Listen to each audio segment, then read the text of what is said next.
In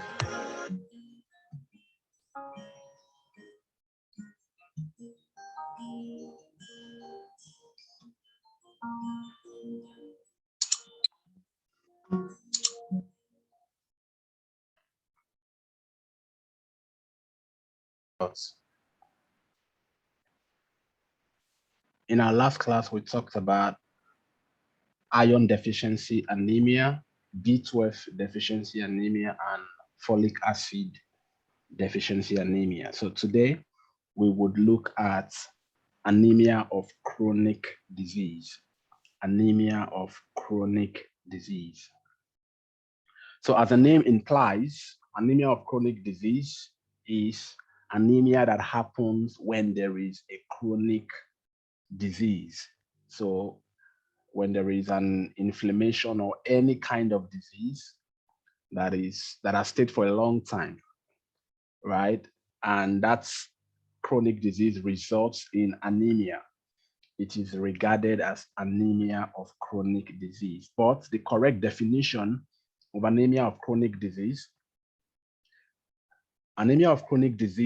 or chronic disorders refers to mild to moderately severe anemia. Mild to moderately severe anemias associated with chronic infections and inflammatory disorders and some malignancies. So anytime a patient has a chronic infection or a chronic inflammatory disease or even malignancies, maybe the patient has cancer and there is mild to moderate anemia. So how do you know if the anemia is mild to moderate? You use the hemoglobin level to know if the anemia is a mild anemia or a moderate anemia. Now, in a previous class, we said that the normal amount of hemoglobin is between 12 to 16 grams per DL in women, and then 14 to 18 grams per DL in men. So that is normal amount of hemoglobin. Now, you can classify anemias as mild, moderate, severe, and life-threatening based on the number or the value of the hemoglobin. You might want to write this down somewhere. So normal hemoglobin level is 12 to 16 grams per DL in women, and then 14 to 18 grams per DL in men. Then the first grade of anemia, now we're classifying anemia according to severity. So grade 1 anemia is called mild anemia. Now in that mild anemia, the level of hemoglobin is between 10 grams per DL to the normal level. So grade 1 anemia is called mild anemia. And the hemoglobin level in mild anemia is from 10 grams per DL to the normal level. For example, if a patient has 10 grams per DL of hemoglobin or 11 grams per DL of hemoglobin or 12 grams per DL of hemoglobin or 13, 14, 15 grams per DL of hemoglobin, it is mild anemia. So we have said that normal amount of anemia of hemoglobin is 12 to 16. So if a patient has 10 or has 11, that is grade 1 or mild anemia. Grade 1 or mild anemia. Then, if a patient has hemoglobin levels that are between 10 grams per DL and 8 grams per DL, so it is decreasing now from 10 grams to 8 grams, between 8 and 10 grams per DL, it is called moderate severity or moderate anemia.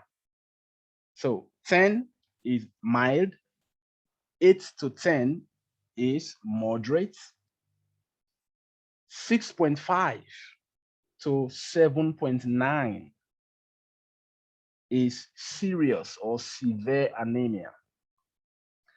And then if the hemoglobin level is less than 6.5, it is life-threatening.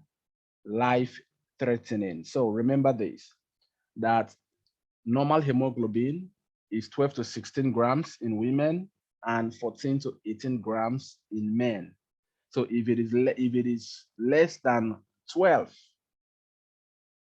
between 12 and 10, it is mild anemia. Between 10 and 8, it is moderate anemia. Between 7.9 and 6.5, it is severe anemia.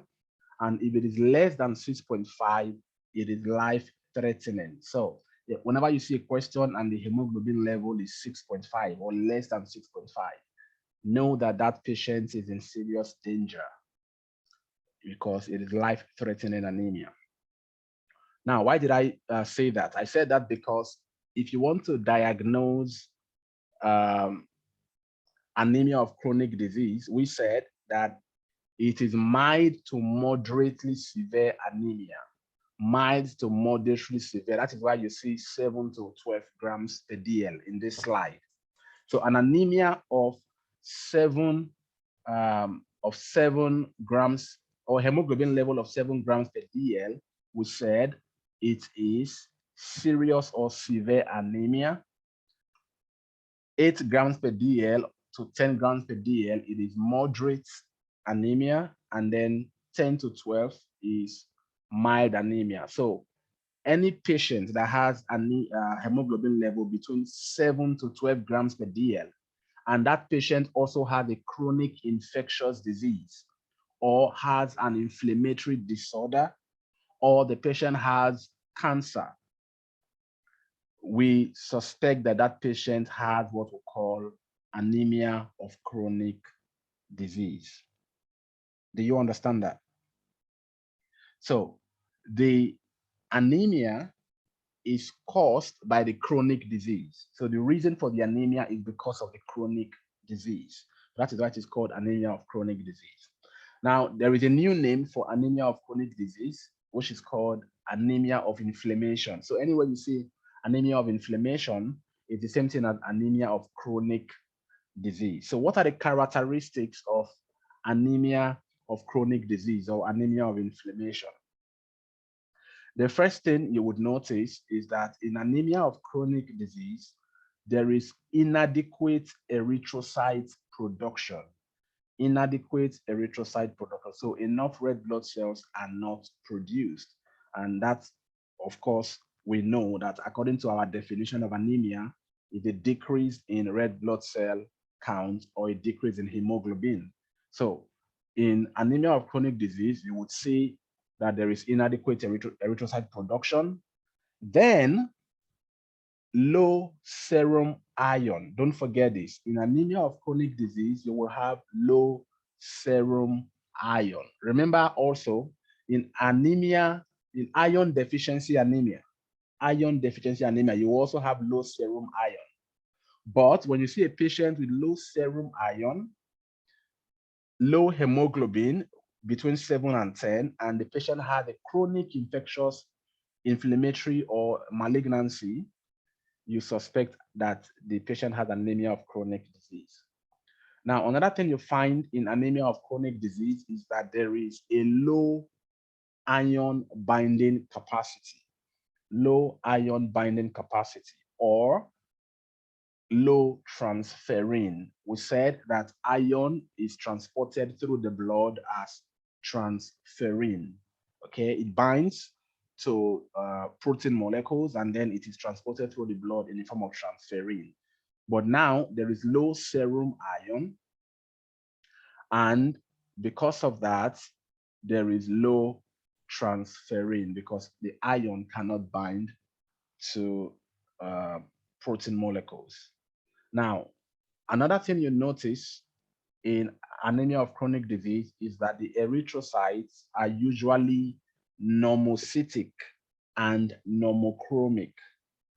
They are usually normocytic and normochromic. Sometimes they could be mildly hypochromic and microcytic. But if you see anemia or blood smear with severe hypochromic and microcytic cells, you should know that that is anemia of iron deficiency, not anemia of chronic disease. For anemia of chronic disease, you will see normocytic and normochromic red blood cells. Sometimes you might see mild hypochromic and mild microcytic, but know that severe hypochromic and severe microcytic represent iron deficiency anemia, not anemia of chronic disease. Anemia of chronic disease is an example of normocytic and normochromic anemia. Okay, good. So now, epidemiology. So how prevalent is anemia of chronic disease around the world? Now, anemia of chronic disease has high prevalence. It is, common all around the world. And the reason is that all around the world, there are people with high prevalence of inflammatory and malignant disorder. So anywhere you go in the world, people have inflammatory diseases and people have cancer anywhere in the world. And because of that, right, anemia of chronic disease is also very prevalent around the world, because we said anemia of chronic disease is caused by chronic infectious diseases, chronic inflammatory diseases, and malignant disorders. So because everywhere in the world you see people with chronic inflammatory and malignant disorders, then anemia of chronic disease is also very common around the world.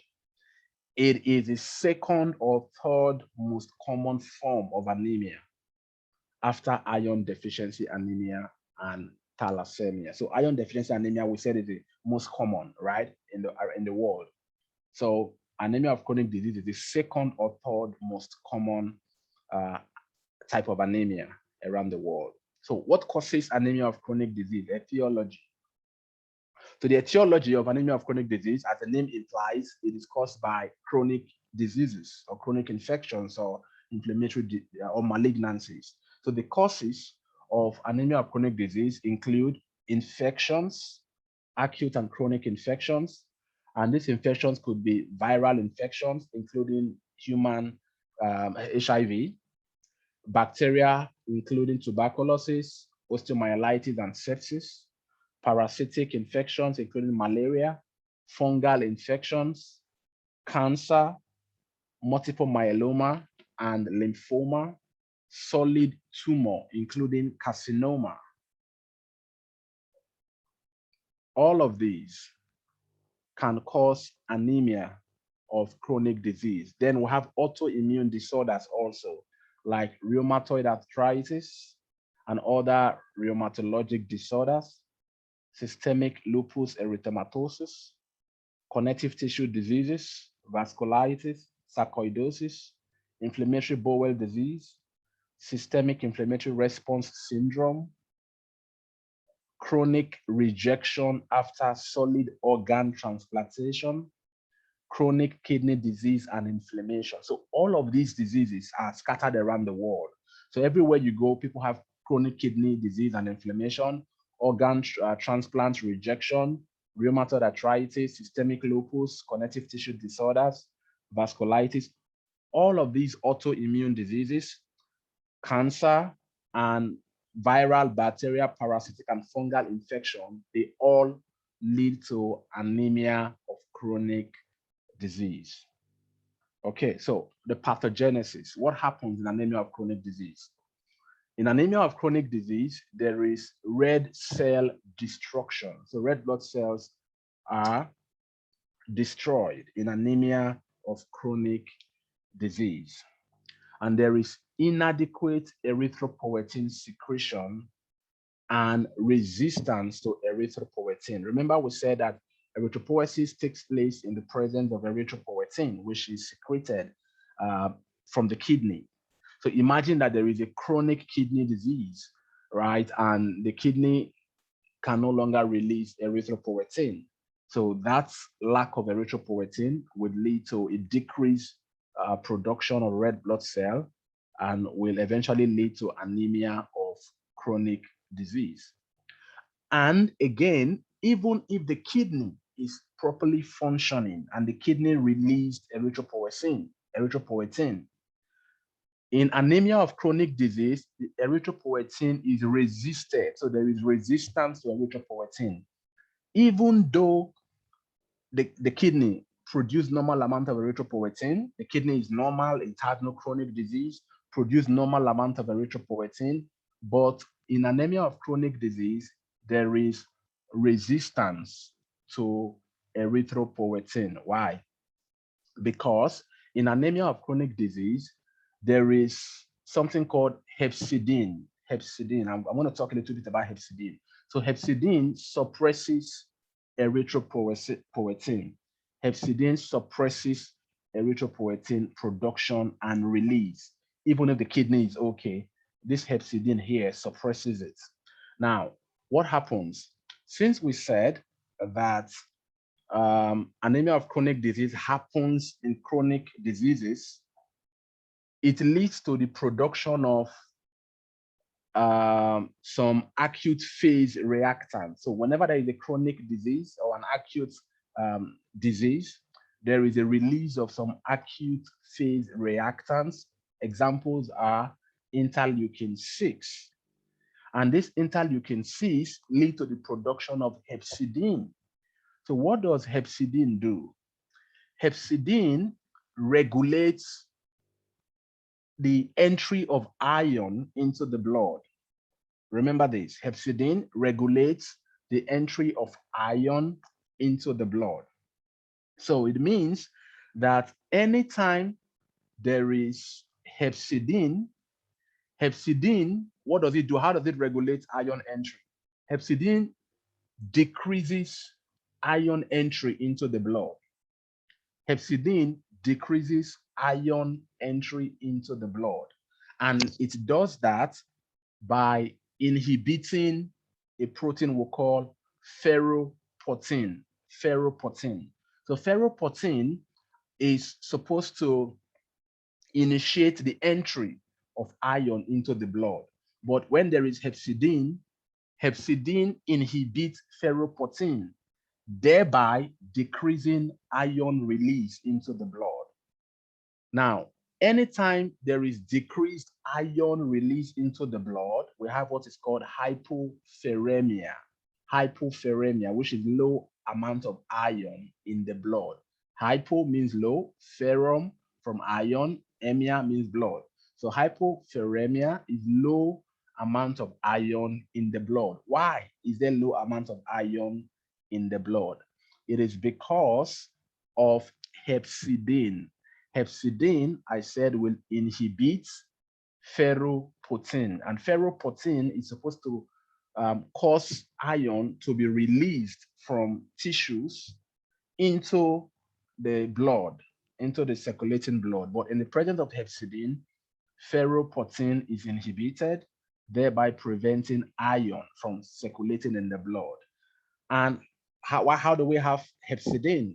Because interleukin 6 stimulates the liver to produce hepcidine. Anytime there is a chronic infection, interleukin 6 is released, and interleukin 6 stimulates the liver to produce hepcidine. And then hepcidine inhibits ferroportin, thereby preventing iron from being released into the blood. And as a result, we have hypopheremia, low amount of iron in the blood. Again, apart from inhibiting ferroportin, I said hepcidine also inhibits erythropoietin, causes a resistance to erythropoietin. So in anemia of chronic disease, you will find that there is low serum iron, hypopheremia. There is high amount of hepcidine, high amount of interleukin-6, decreased availability of iron in the blood, decreased iron availability in the blood, and decreased erythropoietin, because we said hepcidine inhibits erythropoietin. So remember that. Now, serum iron concentrations are dependent on iron released from macrophages and hepatocytes. Under normal circumstances, ions are supposed to be released from the macrophages and hepatocytes, from the liver cells. But whenever hepcidine is present, hepcidine prevents the release of iron from these tissues and into the blood. So that is why we have hypopheremia, low amount of iron in the blood. Again, hepcidine also decreases the absorption of iron from the digestive system, from the intestine. Remember, iron is supposed to be absorbed from the intestine into the blood. But now, because of hepcidine, there is inhibition of absorption of iron. So iron is not able to be absorbed from the intestine. So you have a buildup of iron in the intestine, in the liver, and in macrophages, instead of these ions being transported in the blood. So you have them stored in the tissues as ferritin. So this iron will be stored in the tissue as ferritin, instead of them flowing in the blood, right, in the circulating blood.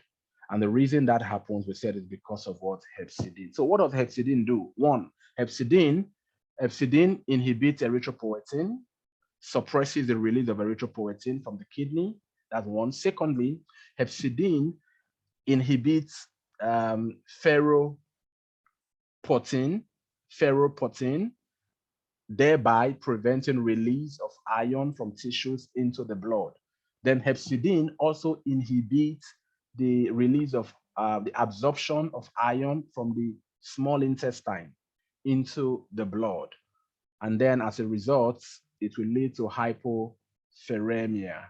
Okay, so that is why we have low amount of iron in anemia of chronic disease. Now, you also need to know that sometimes iron that is supposed to be transported in the blood is used by bacteria. There are some bacteria that love iron-loving bacteria. So they are able to cause harm to the body because of the presence of iron. But this time around, there is no amount of iron in the blood. Because there is no amount of iron in the blood, such bacteria do not have iron to bind to. So hepcidine inhibiting ferropoietin has a way of inhibiting bacteria from binding to, from having free iron. So somehow it has antibacterial properties. Maybe that is the only good thing we could say about hepcidine, because in the presence of hepcidine, there is lack of iron in the blood, and so bacteria in the blood cannot bind to these ions and use it for their pathogenic, damage to our body tissues. So that is the only good thing we could say about hepcidine. Otherwise, hepcidine can lead to anemia of chronic disease. Okay. Now, what are the clinical features of anemia of chronic disease? What are the clinical features? Now, anemia of chronic disease does not have very specific symptoms, because the symptoms are interwoven with the chronic disease that led to that anemia. Because we said that Anemia of chronic disease is found in a patient with a chronic disease. So there's a mixture of the symptoms of the chronic disease that the patient has with the symptoms of anemia. So what happens is that the clinical manifestation of anemia of chronic disease usually are obscured by the signs and symptoms of the underlying disease. So if a patient has cancer, you will see a mixture of the symptoms of cancer with a mixture of the symptoms of anemia of chronic disease. So they are interwoven and you cannot fully differentiate, them. And then in anemia of chronic disease, we said you will have a moderate anemia, which means the hemoglobin level will be less than 10 grams per DL, 10 grams per DL. And if the patient had, for example, a pre-existing ischemic heart disease or a respiratory disease, the symptoms of this moderate anemia can worsen the symptoms of the ischemic heart disease and the respiratory disease. Because in ischemic heart disease and respiratory disease, your tissues are not getting enough oxygen, right? And not getting enough blood supply. But now you have lack of hemoglobin again. And when hemoglobin concentration is very low, below 10, you should know that oxygen cannot be properly transported around the body, because we said that it is hemoglobin that binds to oxygen to form oxyhemoglobin. That is why red blood cells are able to transport oxygen around the body. But now the hemoglobin level is very low. What do you think would happen to the patient? The patient would not get enough oxygen transported around the body. So if that patient already has a pre-existing ischemic heart disease or a respiratory disease, it is going to become worse than before, because now moderate anemia has joined the symptom the patient had before.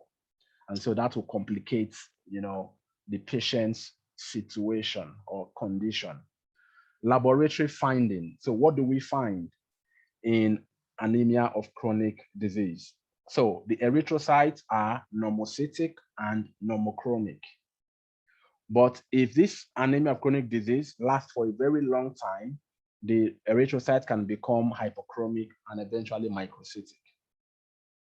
And then the absolute reticulocyte count is normal or slightly elevated. We said reticulocyte count should be less than 2%. Okay, so in anemia of chronic disease, the reticulocyte count is normal or a little bit elevated. And then we said you will see hypopheremia, which is low amounts of iron in the blood. And then you will see decreased serum transferrin. Transferrin is the transport form of iron through the blood. But we already said that because of hepsidine, iron cannot be transported through the blood in this type of anemia. So there will be decreased amount of serum transferrin. And then we already said that there will be increased interleukin 6, there is increased hepsidine, and decreased iron in the blood. Then you would find normal to increased serum ferritin. Now, why do we have increased serum ferritin? Because the storage form of iron in the tissues is ferritin. So because hepsidine prevents the release of iron from the liver, the intestines, what happens is that a lot of iron is stored in the tissues instead of circulating in the blood. So because there is a lot of iron stored in the tissue, you will have high amounts of what? Ferritin, or sometimes it could be normal also, it depends. Then you find some iron stain in the bone marrow. Now, this table is differentiating anemia of chronic disease from iron deficiency anemia. So if a patient has iron deficiency anemia, what will happen to iron level? The amount of iron will be reduced. What if the patient has anemia of chronic disease? As we said earlier, there will also be decreased amount of iron. Now, if a patient has anemia of chronic disease, what will happen to transferrin? We just said that transferrin can be normal, or it can be reduced. It can be normal or reduced. Reduced because there is no iron in the blood to be transferred. So transferrin amount is reduced. But in iron deficiency anemia, there is increased amount of transferrin. There's increased amount of transferrin in iron deficiency anemia. Then transferrin saturation is reduced in both types of anemia. What about ferritin? We said ferritin will either be normal or increased in anemia of chronic disease. But in iron deficiency anemia, there is decreased amount of ferritin. There is no stored iron in the liver and in the intestines and in other tissues. There's no iron at all because there is even no iron in the body because it is iron deficiency anemia, lack of iron in the diet. Yeah. But for anemia of chronic disease, we have iron. The iron is stored in the tissues. So we have high ferritin level, but the iron cannot be released into the blood.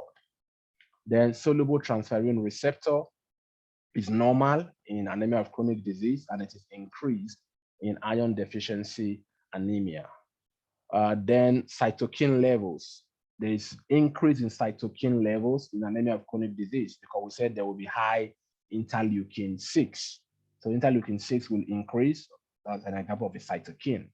But for normal iron deficiency anemia, cytokine level is normal. It is not increased.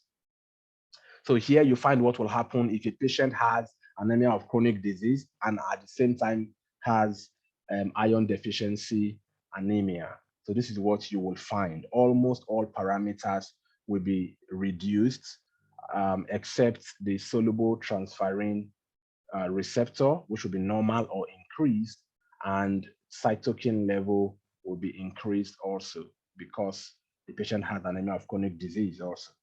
So that's what will happen. Okay.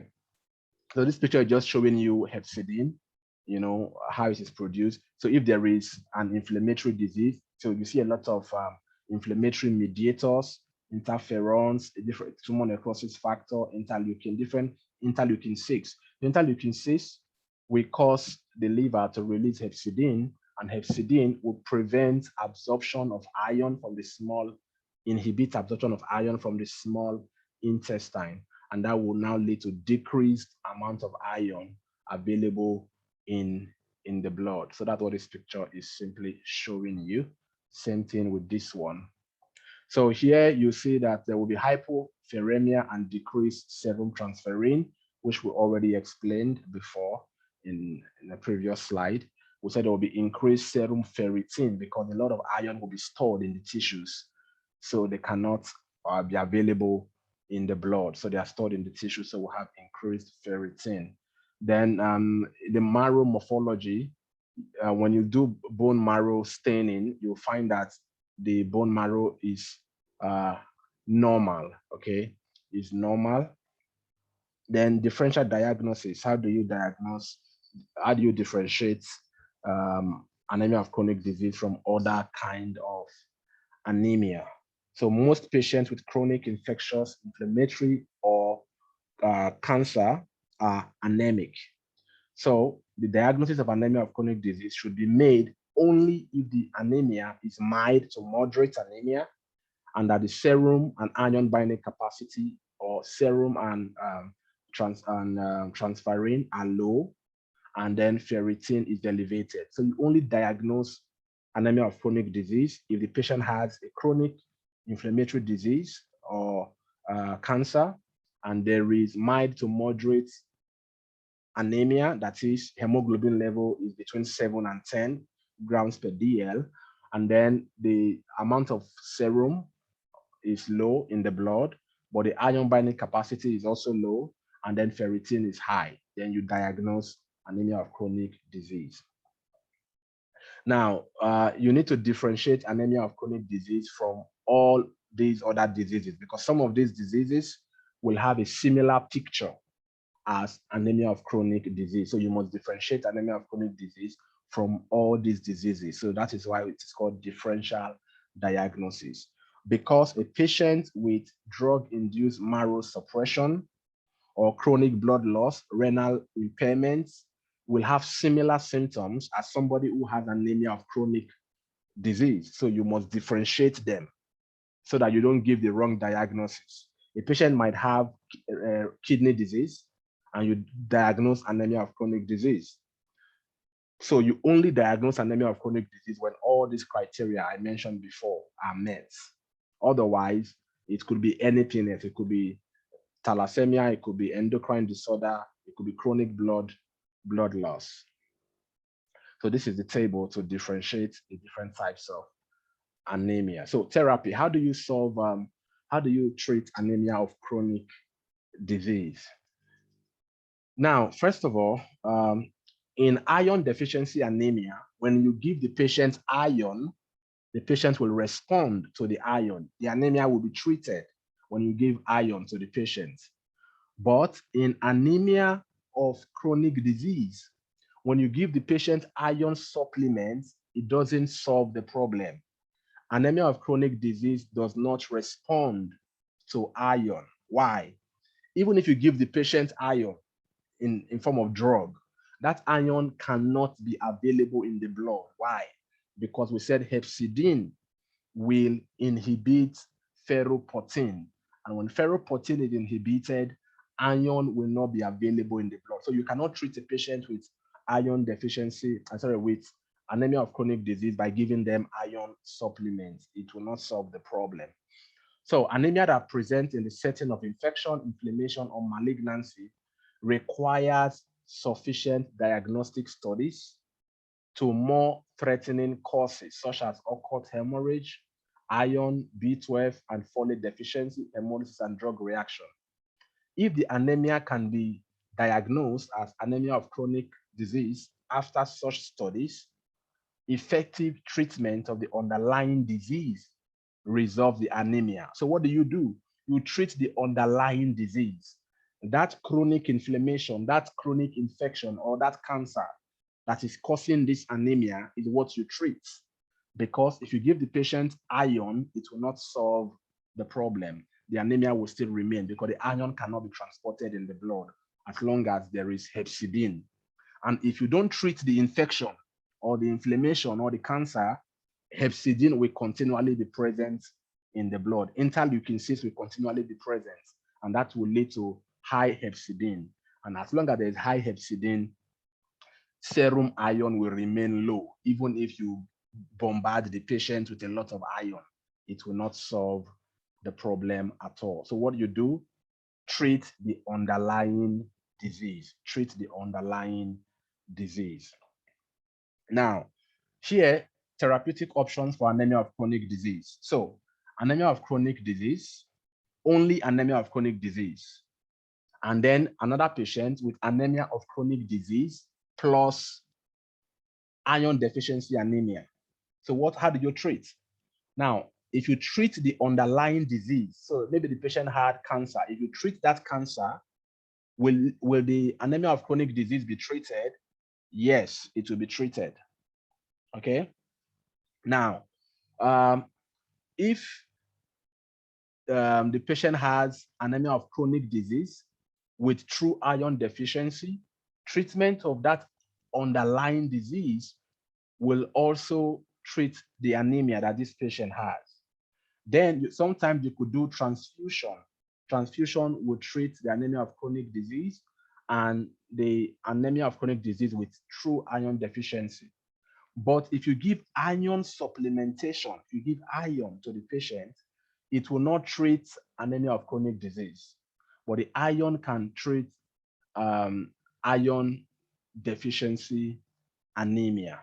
Then if you give erythropoietic agents, it can help treat anemia of chronic disease because we said there is suppression of erythropoietin in anemia of chronic disease. So when you are able to give an agent that something similar to erythropoietin that can stimulate erythropoiesis, then you can treat that disease. Then patients who do not have a response to iron therapy, erythropoietin agents can also treat the anemia of chronic disease that is combined with iron deficiency anemia. So basically, that is how you treat. But just know that for anemia of chronic disease, the best thing to do is to treat the disease that is causing the anemia of chronic disease. If you give iron, it will not solve the problem. It will not solve the problem. So a quick revision.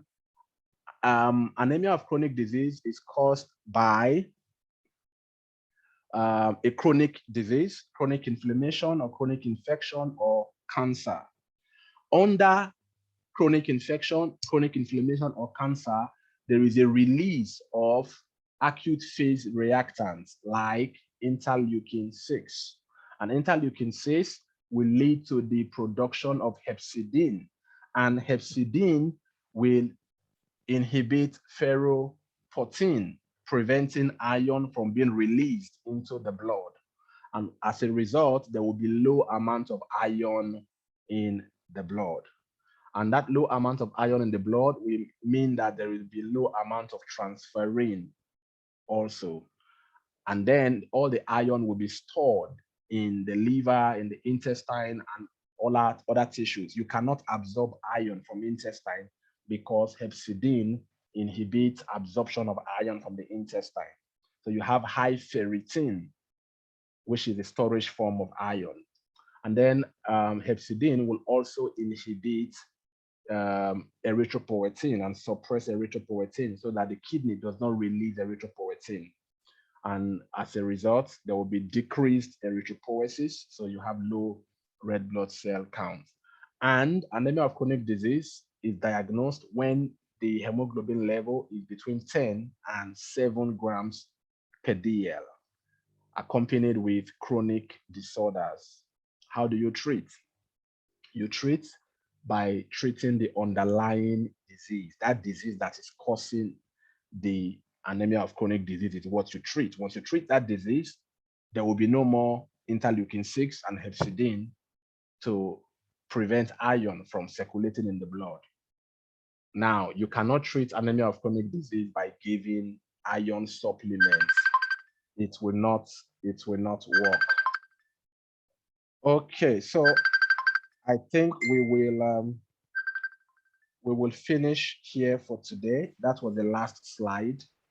Everything we needed to know about anemia of chronic disease. Do you have any question? No, sir.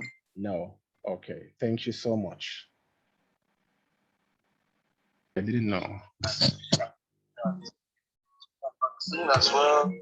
Ah, you've taken your vaccine. I haven't taken it. I know it's a big challenge, but because I mean I'm planning to travel